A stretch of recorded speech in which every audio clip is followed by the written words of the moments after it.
নমস্কার সকলকে। ভালোবাসার রান্নার পক্ষ থেকে আজকে একটা অত্যন্ত সাধারণ রান্না, বিশেষ করে তাদের জন্য যারা পশ্চিমবঙ্গের বাইরে রয়েছে। ছোট ছোট ছেলেমেয়েরা নিজেরা চাকরি করে রান্না করে সব কিছু সামলাচ্ছে। মূলত তাদের উদ্দেশ্যেই আমার এই ভিডিওটা শ্যুট করা। তো এখানে আমি আজকে একটা পালং শাক করবো, কিচ্ছু না, খুব সাধারণ ব্যাপার। এই পালং শাকটা কেটে রেখেছি, আর পালং শাকের পাতাগুলো এর মধ্যে কেটেছি, আর শেষের দিকে যে ডাঁটার অংশটা ছোটো ছোটো, সেগুলো ছোটো ছোটো করে কেটে আর এরকম দুটো ছোট্ট ছোট্ট ছোটো ছোটো আলু এরকম ছোটো ছোটো টুকরো করে এর সঙ্গে দিয়ে রেখেছি। এটা আমি প্রথমে দিয়ে দেবো, তারপরে আমি শাকটা দেবো। শাকটায় ফোড়ন দেবো বলে 4টে ছোটো ছোটো কাঁচা লঙ্কা শুকিয়ে গেছে, সেটা রেখেছি। এই লঙ্কাগুলো খুব একটা ঝাল নয়, সেই জন্য 4টে নিয়েছি। আর একটু বড়ি আমি ভেজে রেখেছি, ভেজে রেখে দিয়েছি বড়িটা। আর লাগবে নুন, হলুদ, একটু ধনে জিরে আমি যেটা একটু হালকা ভেজে গুঁড়ো করে রাখি সেটা একটুখানি দেবো, আর একটু জিরে ফোড়ন দেবো। এছাড়া কিন্তু আর কিছুই লাগছে না। আর ওই হলুদের সঙ্গে একটু গোলমরিচের গুঁড়ো আমি দিই, সেটাই দেবো। আমি শুধু আলু দিয়েছি, তবে তোমরা মনে করলে বা আপনারা মনে করলে এর মধ্যে অনেক কিছু দিতে পারেন। গাজর দিন, ফুলকপি দিন, বেগুন দিন, ঝিঙে দিন, ছোটো ছোটো করে পটল কেটে ভেজে নিয়ে দিতে পারেন। কিন্তু আমি এটা আজকে শুধু এই আলু আর পালং শাক বড়ি দিয়ে করব।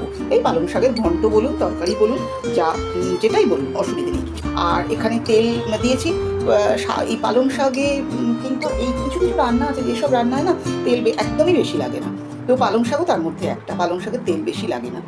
তো বড়িটা ভাজতে যে তেলটা লেগেছে, বাকি তেলটা মধ্যে এই 1 টেবিল চামচ বা 1 টেবিল চামচ মতো তেল আছে।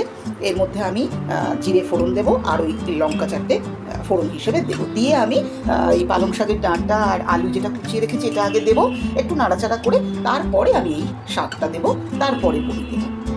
এখন দিয়ে দিলাম এই একটু জিরে ফোড়ন। আমার খুব ভালোও লাগে, এই গন্ধটাও খুব ভালো লাগে। আর এই 4টে শুকনো লঙ্কা, মানে কাঁচা লঙ্কা শুকিয়ে গেছে, সেই লঙ্কা 4টে একটু ফাটিয়ে দেব, না হলে না ফাটবে। ফোড়নটা ভাজা হয়ে গেছে, এবার আমি আলু আর পালং শাকের যে কাঁচা দিকটা সেটা দিয়ে একটু ভাজা ভাজা করবো। এই আলু আর পালং শাকের ডাঁটাটা দিয়ে দিয়েছি, দিয়ে একটু নাড়াচাড়া করে দিলাম। এবার আমি বাকি মশলাগুলো এর মধ্যে দিয়ে দেবো।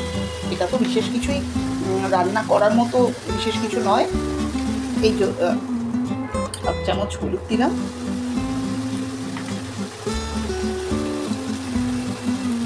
আর এই ছোটো 1 চামচ ধনে জিরের গুঁড়োটা দিলাম।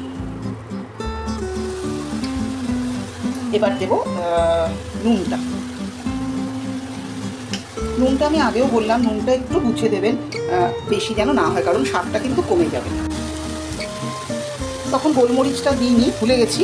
এই গোলমরিচের একটু গুঁড়ো দিয়ে দিলাম, দিয়ে এগুলো আমি একটু নাড়িয়ে চাড়িয়ে দেবো।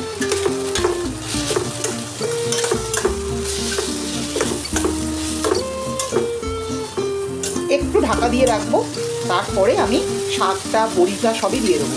এখানকার বড়িগুলো একটু শক্ত, তাই আমাকে একটু আগেই দিতে হবে। আমাদের ওখানে যদি নরম, মানে বিউলির ডালের যে বড়িগুলো নরম হয়, সেগুলো একটু দেরিতে দেবেন। শাকটা নরম হলে তারপরে দেবেন। ঢাকা দিয়ে দিই, একটু সেদ্ধ হোক। অল্প কিছুক্ষণ হয়েছে, আমি ঢাকাটা খুলে এবার শাকটাও দিয়ে দেবো, কারণ এর মধ্যে খুব একটা জল নেই, তো এটা ধরে যাওয়ার সম্ভাবনা থাকবে। তাই আমি বড়িটাও দিয়ে দেবো, যেহেতু বললাম এখানকার বড়িগুলো একটু শক্ত, তাই বড়িটা নিয়ে দিলাম, আর শাকটাও দিয়ে দেবো। ওই মশলাগুলোর সঙ্গে বড়ি, আলু, ওই শাকের ডাঁটা যা ছিল খুব ভালো করে মিশিয়ে নিয়েছি, একটু নাড়াচাড়া করে নিয়েছি। জলটা শুকিয়েই গেছে, এবার আমি শাকটা দিয়ে দিচ্ছি। এইবার শাকটা দিয়ে আমি ভালো করে ঢেকে চাপা দিয়ে হতে দেবো। ওই শাকের জলেই কিন্তু আলু টালু সব সেদ্ধ হয়ে যাবে। বেশ কিছুক্ষণ ধরে ঢাকা রয়েছে, এবার একটু দেখে নিই।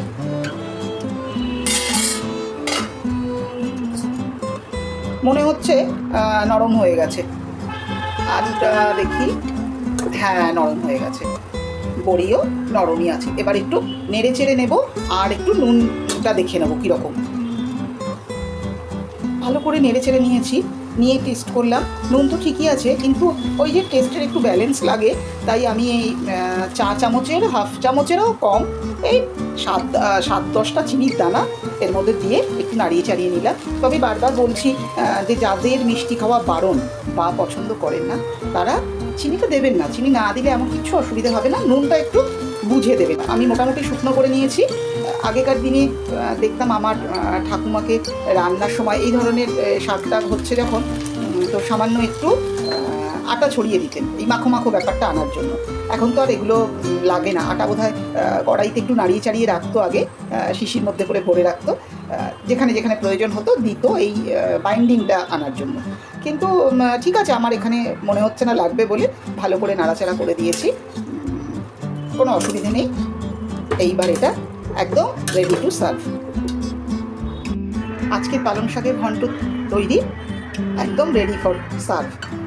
আর এইটা আমি যেটা আগে বললাম, সকলে করতে পারবেন, সব সবজি দিয়েও করতে পারবেন, একটা তরকারির মতোও করা যায়, খুব ভালো লাগে, উপকারীও তো আছে পালং শাক। এই জন্য আপনারা রান্না করুন, খেয়ে দেখুন কেমন লাগলো। আর অন্য যদি কোনো রান্না দেখতে চান নিশ্চয়ই আমাকে জানাবেন। নমস্কার।